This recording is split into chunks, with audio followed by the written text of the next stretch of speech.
Vivre ici, vivre plus haut avec le département des Hautes-Alpes. La Maison des Solidarités accueille chaque année de nombreux bénéficiaires du RSA. Dans les Hautes-Alpes, il y en a 10 répartis sur l'ensemble du territoire et gérés par le département. Leur rôle, réinsérer les bénéficiaires du revenu de solidarité active dans la vie professionnelle.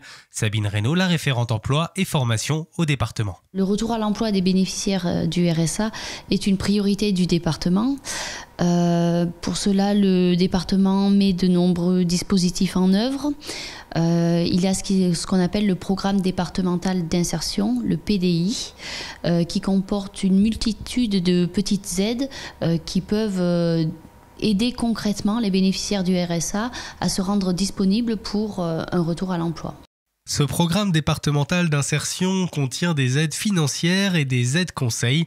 Tiffaine Cam, une opératrice en insertion à la Maison des Solidarités, l'utilise fréquemment pour adapter son aide aux bénéficiaires du RSA. Pour nous, c'est un peu une sorte de boîte à outils, avec des aides financières, mais aussi des aides sous la forme d'accompagnement conseil. Donc dans cette boîte à outils, on a par exemple des aides au permis. Je peux aussi vous donner par exemple le cas d'une dame que j'accompagne qui a consacré ses dernières années à l'éducation de ses enfants. Là, son dernier enfant, ça y est, il est enfin scolarisé. Donc elle se dit, voilà, c'est peut-être le temps pour moi de reprendre une activité professionnelle. Cette personne, elle est passionnée par la cuisine. Du coup, elle se dit, je veux me lancer, je veux devenir traiteur à domicile. Parfait.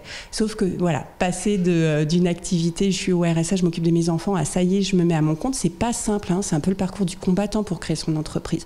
Donc là, nous, dans le cadre du RSA, on peut utiliser un accompagnement spécifique que propose le département. C'est un accompagnement à la création d'entreprise. Donc cette personne, elle va être coachée dans toutes ses démarches. Les opérateurs de la Maison des Solidarités se heurtent souvent à ce que l'on appelle des freins sociaux.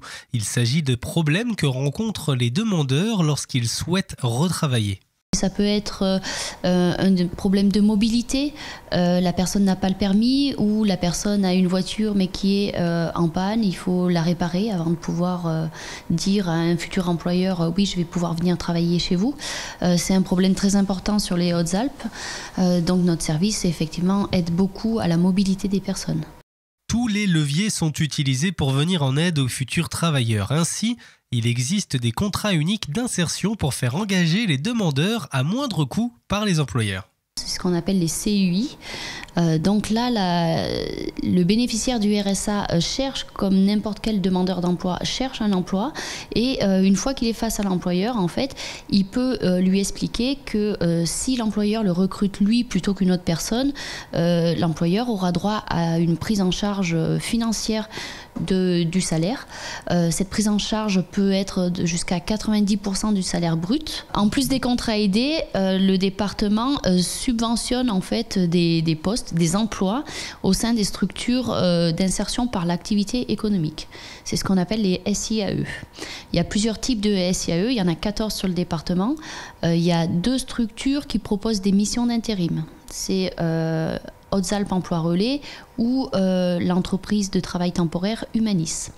Là, c'est pour des personnes relativement proches de l'emploi et qui peuvent répondre quasi immédiatement à une mission. C'est comme de l'intérim classique. Et pour permettre de s'insérer plus facilement dans le monde du travail, la Maison des Solidarités s'appuie sur les chantiers d'insertion, une véritable école de la formation pour ceux qui auraient oublié les habitudes et les exigences du monde professionnel. C'est des employeurs qui recrutent des personnes qui sont bénéficiaires du RSA en contrat aidé.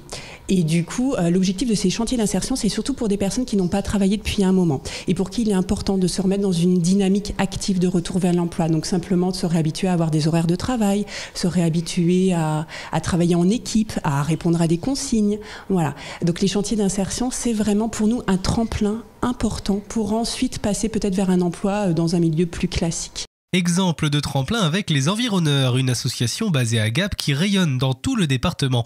Essentiellement tournée vers les métiers du bois, elle prend en charge des personnes désireuses de se réinsérer, comme nous l'explique Olivier Herriot, l'un de ses membres.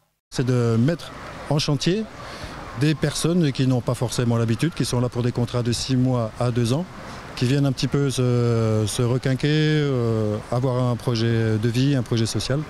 Et donc c'est de les mettre en situation de chantier, donc les former à des outils ou à des techniques ou des chantiers un petit peu particuliers. Les environneurs travaillent pour tous, aussi bien avec les particuliers que les communes et les communautés de communes. Les environneurs s'occupent également de rénover des logements sociaux sur Gap. Le département a fait appel à son savoir-faire pour la fabrication de tous les abribus pour les voyageurs. Notre atelier menuiserie a fabriqué tous les abribus, les abris voyageurs, tout ce qui est mobilier de pique-nique, mobilier urbain en bois, bac à compost, etc. Donc c'est à la demande du conseil départemental. Donc on a un petit peu une convention, c'était sur marché aussi, marché public. Donc voilà, il y a aussi une demande du conseil départemental de favoriser et de donner du travail à des structures du département. Tom est l'un des travailleurs réinsérés grâce aux environneurs. Après presque 2 ans en son sein, il a pu concevoir un projet professionnel pour prendre son indépendance par la suite. Originaire de Digne-les-Bains, Tom se décrivait comme un antisocial en marge de la société. Depuis, il a radicalement changé. J'ai complètement changé, ça m'a changé la vision. J'ai eu un projet d'être auto-entrepreneur. J'ai passé des formations, ça m'a donné des horaires, un cadre, un certain respect, un certain esprit d'équipe. Donc du coup, oui, ça m'a beaucoup changé. Les Hautes-Alpes peuvent s'enorgueillir du plus fort taux de rotation de toute la région Provence-Alpes-Côte d'Azur chez les bénéficiaires du RSA. Une fierté pour les membres des maisons des solidarités. Le département des Hautes-Alpes est le département où il y a, en PACA, où il y a le plus gros taux de rotation, c'est-à-dire qu'il y a continuellement des personnes qui sortent du dispositif grâce aux efforts du département. Vivre ici, vivre plus haut avec le département des Hautes-Alpes.